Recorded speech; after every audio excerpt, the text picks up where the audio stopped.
ni za vitamine C ziba zikenewe zose, ko na vitamine C ikora ibintu bitandukanye, ariko nanone inafasha na bwa butare kwinjira mu mubiri. Niyo mpamvu byaje navuze ngo indyo yuzuye igomba kurirwa ku isahani. Utavuga ngo uyu munsi wari inyama, nako uri inyama cyangwa ngo uri ibishyimbo, nta mboga ushyize ngo ndenda ngo ndabanze ndyi, byose bigomba kuba biri ku isahani kimwe. None igifu kikabisya, bimwe bifasha ibindi kwinjira. Ikindi nicyo ndimo kuvuga, nk'ubu ngubu ntago vitamine A yakinjira mu mubiri amavuta adahari. Yego. Niyo mpamvu indyo yuzuye igomba kuba iri hamwe, irakenewe kandi igomba iri ku isahani ukayirira icyarimwe, kuko umwe gifasha ikindi. Uvuze vitamine C, reka tuvuga kuri vitamine B12, uvuge no kuri calcium. B12 nayo irafasha cyane kuko zifasha kenshi mu gukorwa kw'imyakura y'umwana, n'umubyeyi akakomeza akamera neza. Ariko nanone ikindi kintu kiyongera ngeze kubivugaho mbere ni ubutare, ni calcium. Calcium iba ikenewe cyane ku buryo usanga miligramu umubyeyi akenera ziri hejuru cyane ugereranyije n'umuntu udatwite. So noneho kuvuga ngo wa mwana utwite, iyo atwite akeneye nyinshi, ariko noneho yanatwite n'umwana nawe atwite arayikeneye.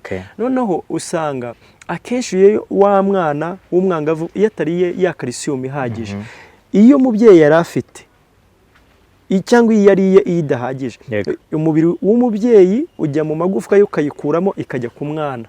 Noneho amagufwa y'umubyeyi utwite uwo mwangavu agasigara yoroshye ku buryo ashobora no gutsikira akaba yavunika. Tubwiye imyunyungugu itandukanye, vitamine B12, hakaza folic acid. Ikibazo ngezeho kiravuga ngo ese ibyo bintu hano iwacu mu Rwanda twabikura he? Ndashaka ngo umubwire uti wenda ibi birimo ibi, ibintu umuntu wese yakwibonera, n'umuntu uri mu cyaro cy'Inyakariro hirya iyo cyangwa se ahandi hantu, vuga uti wagize ibyago byo gutwita imburagihe, ariko yakwitegurira ifunguro ririmo ibyo bintu byose. Urakoze cyane. Tuvuge wenda mu mijyi akenshi ibyo kurya bigenda biboneka birimo za ntungamubiri cyane. Ariko wenda tuvuge nko mu bice by'icyaro nabyo birahari, kuko akenshi nibo banagemurira imijyi, bagemurira iyo mijyi. Ariko hari byenda hari ibyo mu mijyi babihari, hari n'ibitagera hari. Ariko tuvuge nko wenda tugende dufata scenario zitandukanye. Tuvuge nk'umwana w'umwangavu utwite uri mu cyaro, amagi bafite inkoko ziba ziriyo, igi rivamo iki? Riramuha ya vitamine A. Rimuhe na proteine. Rimuhe na proteine akeneye. Ashobora kurya nk'abiri cyangwa 3 kwifungura. Ikindi hari ubunyobwa. Ubunyobwa burimo nabwo burimo ya mavuta meza navuze, kuko akenshi namwe banabukura, bakura ya mavuta. Bumuha na proteine. Ubwo nabwo amavuta arabonye na proteine arazibonye. Nkeka ko no mu mijyi nabyo bimeze gutya. Ikindi amata. Amata araboneka, barashyira amakusanyirizo mu gihugu hose atandukanye. Amata ni meza mu za proteine, ariko amwe na ya myunyungugu ya calcium cyane. Ubu ngubu nko mu mijyi cyane akenshi ho usanga hari n'amayawurute. Yawurute n'ubundi ikozwe mu mata. Irimo noneho irimo na ya calcium. So mu mijyi, ariko nta n'icyaro kiba mu Rwanda rega. Nta cyaro kiba mu Rwanda, kuko iyo ugeze no mu bice byo mu cyaro usanga barasimu ibyo bya bintu tufite mu mijyi nabo babifite. So ya yawurute yayinywa ikamuha calcium akeneye, ya mata yayanywa akamuha calcium akeneye. Harimo na ya folic acid twavugaga. Tujye ku mboga, wenda mu bice by'icyaro baba bafite imirima, nk'ubu ngubu imvura irimo kugwa usanga mu rutoki imboga zuzuye.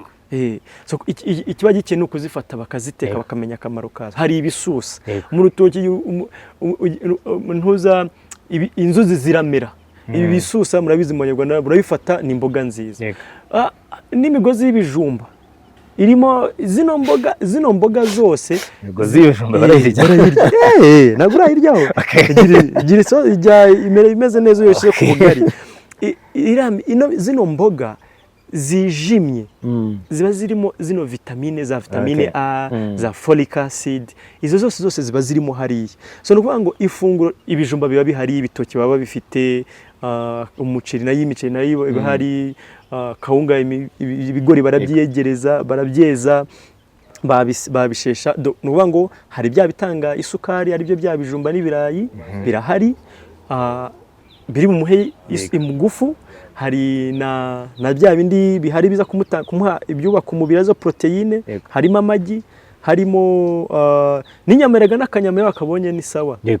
Noneho iyo bitabonetse ntibyakubuza kurya ibishyimbo byumye, ariko amashaza nuko ari byo kureba nyine amashaza agenda agaba, ariko ibishyimbo byo biba bihari, hakaza ugashyiraho n'igi na soya zira, ukongeraho n'igi.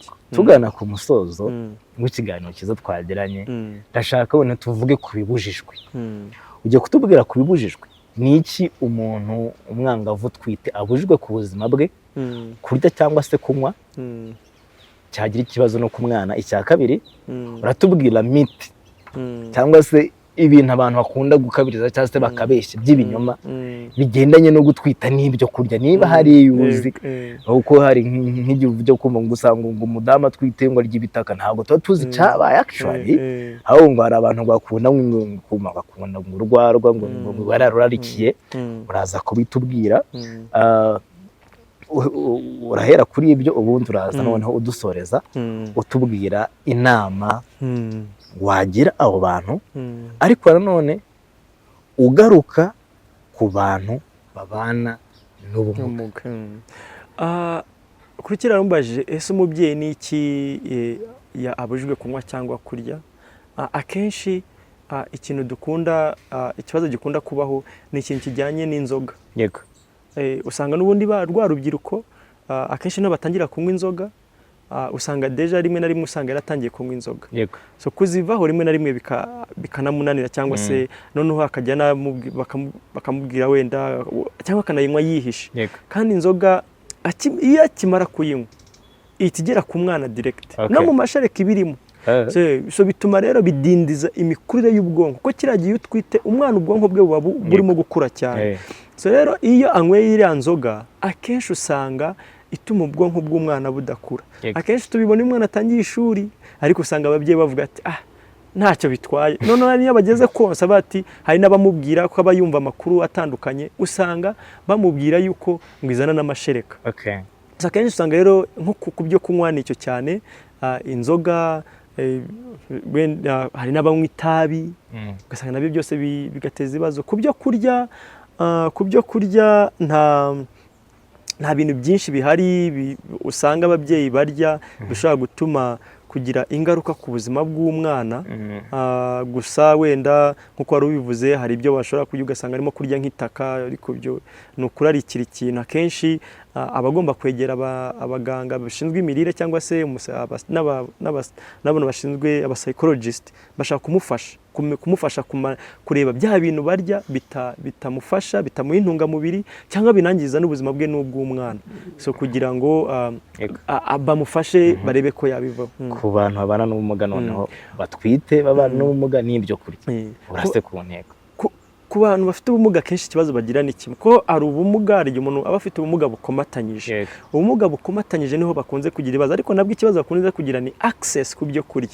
Uko babibona, ntabwo yajya mu isoko ngo abyigurire, rimwe rimwe ashobora kuba atabasha no kubiteka, rimwe na rimwe hari n'igihe aba afite ubumuga wenda cyane cyane wenda bwo mu mutwe, bushobora gutuma no kurya bimugora, ku buryo kumira bimugora, cyangwa bikaba bisaba yuko hari umuntu ugomba kuba amusapotinga kugira ngo abashe kurya bya byo kurya. So abakeneye family support kugira cyangwa se ubufasha bw'umuryango kugira ngo urumva kubiteka, kubihaha, n'ubwo bumenyi, kuko ntago bagira n'icyo kugira, babura uburyo bwo kumenya amakuru, kuko bakenshi nubwo igihugu cyacu kirimo gushyira imbere mu gufasha abantu bafite ubumuga, kubakura mu bwigunge, bakagira ubona ko n'ahantu hose inzu zubakwa zose basigaye bashyiraho ku buryo ahantu bafite ubumuga bagomba kuhagera. None wa mugore utwite nawe akenshi ikibazo ahura nacyo nicyo cyane cyane, kuba atabona urubuga cyangwa se ngo abashe kubona bya bintu atabasha kwigeza. Akenshi niho hantu hakunda kuza ikibazo cyane. So Joseph, turagushimiye cyane, twagize ikiganiro cyiza cyane.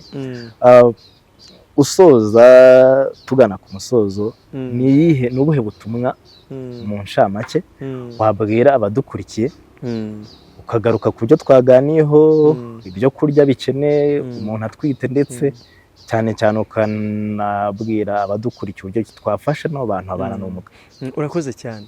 Buriya ikintu cya mbere twakora ni ukwirinda inda z'abangavu. Nicyo kintu cya mbere, nizo ngufu tugomba gushyiramo kubera yuko hari ibibazo byinshi wa mubyeyi ahura nabyo n'umwana abyaye, ariko hari igihe bibaho yuko icyo gihe gishobora kubaho byabaye. Ikintu cya mbere ni ugufashwa n'umuryango na community arimo kugira ngo wa mwana, kuko iyo abyaye aba akeneye byinshi, agomba gufashwa n'umuryango. Nanoze ikindi gikurikiyeho nuko yegera abaganga. Usanga abana b'abangavu akenshi bataza kwa muganga, ariko ubu ngubu bagiye babashyiraho na serivisi ahantu bashobora kujya n'abaganga bakaba bahari. Ibyiza ni ukuza kwa muganga icyo gihe bakagira abaganga bakamukurikirana. Ntabwo ari ukuvuga ngo abaganga bose bagira aho atangira akagera ahahereza. Hari muganga w'imirire akaba yamufasha, muganga umukurikirana ku bijyanye n'inda. Ibi byose bagakoranya bagafatira hamwe. Ni ukuvuga ngo hari umuryango na community atuyemo, hari abaganga bamufasha, n'abandi bantu bagiye bari uruhande bashobora gufasha wa mwangavu kugira ngo abashe kuba yabyara wa mwana uzagira igihugu akamaro. Ku bijyanye rero n'abafite ubumuga, icya mbere tugomba gushyiramo imbaraga ni ugutinyura abantu, ni ugukora ubukangurambaga, tukabwira community, kuko bakavuga hari igihe ujya kumva ngo wa mwana w'ikimuga wa runaka ngo yatwite noneho. Urumva deja biramwangiza. Hagomba kubaho kumwereka ko nawe ari umuntu. Tugakora ubwo bukangurambaga, nabo tukabashyiriraho ihuriro ryabo bagahura n'ibikorwa bihari bakabyisangamo. Ahasigaye kuko n'abana tuvuga ari wa mwana ufite ubumuga bukomatanyije, akaba atarimo kubasha kugera kwa muganga, umuryango ukavuga ati banamutinda bakamujugunya. Urumva ibibazo bizamugeraho ku bingana. Ni ubukangurambaga, noneho hasigaye natwe tugashyiramo ingufu ku buryo tubashyiriraho urubuga bakajya bisanga. Urakoze cyane, reka tugushimire nawe, reka tugushimire abadukurikiye. Twibutse ko uyu munsi twaganiraga ku ibyo kurya bikenewe mu bantu bagize ibyago byo gutwara inda bakiri abangavu, ndetse cyane cyane tukareba no ku bafite ubumuga. Twabonye ko buri muntu wese iyo atwite akenera ibyo kurya birengeje ibyo yaryaga ku ngano runaka. Twabonye ko agomba gufata ibyubaka umubiri, ibirinda indwara, ibitera imbaraga, ndetse akibuka kunywa amazi ahagije ibikombe 8 ku munsi, amata. Twabonye ko kandi akeneye intungamubiri cyane cyane folic acid ndetse n'ubutare. Ibyo bintu byose biraboneka hano iwacu. Wabibona mu imboga rwatsi, wabona muri epinari, wabibona mu nyama, wabibona mu magi. Ibintu ubasha kwitegurira iwawe. Niba ubana n'umuntu ufite ubumuga, ni byiza ko utamuha akato, aho ko wamufasha kugera ubwo bushobozi. Niyo mpamvu Joke yatwaje kugira ngo tubashe gutanga n'ibiganiro dukoresheje byose kugira ngo buri muntu wese abashe kubona ayo makuru. Turagushimiye wadukurikiye. Ikiganiro wagikunze, jya hasi ukore like, ukoreshe ugisharinga mugenzi wawe, kandi uduhe comment ku kintu ushaka ko tuzaganira. Ariko ntibuke gukanda subscribe. Turabashimiye kandi turabakunda. Ciao ciao.